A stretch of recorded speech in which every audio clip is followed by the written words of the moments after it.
Hello studio పిల్లోడు రాంబాబా మాట్లాడేదా? రాంబాబునే అయ్యా. ఎవరు? కాదు, నిన్న మా కోడలు మీ స్టూడియో కాడికి వచ్చే లోపలికి రా అంటున్నామంటే ఏమి కాదు, లోపలే కదా కెమెరాలు ఫిట్ చేసి ఉండేది మేము. కాదు ఏమి నవ్వుతున్నావా? కాదు రుంచెప్పు కూర్చో, తీర్చా బయట కట్టావంట. ఏమనుకున్నావు నువ్వు? రుంచెప్పు కూర్చోమ్మా, కెమెరా తీసుకొని వచ్చి ఫోటో తీస్తాను. కాదు నా కోడలతో గడ్డం పట్టుకొని ఇట్టు పెట్టుకో అన్నావన్నా. ఏమంత మతం పట్టురా ఇక? కాదు, తలకాయ ఒకరవ క్రాస్గా పెట్టుంటే ఒకరవ ఇటు పెట్టుకోమా, ఆ ఫోటో తీస్తాను. చీర సర్దుకో అంటావంట, చీరంతా ఎగబెట్టుకోమంటావంట. ఏమంత పొగురు బట్టి మతం పట్టున్నా నువ్వా?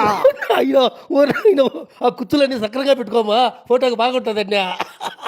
కాదు, అద్దంలోకి పోయి చూసుకోపో, దూకోపో, బొట్టు పెట్టుకోపో, ఏమన్నా ఉంటే పౌడర్ కొట్టుకోపో అని చెప్తావంట. ఏమంత అంత అంత పొగురు పట్టున్నా నీకా? అంత మతం ఎక్కువ నీకా? అయినా ఆటోలోనూ బస్సులో వచ్చుంటావు, ముఖం అంతా ఎండిపోయి ఉంటుంది, ఫోటో తీసుకునే దానికి అతను చూసుకొని ఏమైనా దూకొని ఫోటో కొట్టుకోపో అని చెప్పిన తప్ప. కాదు, 5 నిమిషాలు 10 నిమిషాలు ఈ స్టూడియోలోనే కూర్చో కడిగిస్తానంటే ఏమంత పొగురు అడిగా? కాదు, ఏం కడిగిస్తాను నేను? నీకేమన్నా బజార్లో పని ఉంటే చూసుకోరా పో, నీట్గా కడిగిస్తానని చెప్పినావంట. మళ్ళీ ఏమంత మొదలెక్కింది నీకా?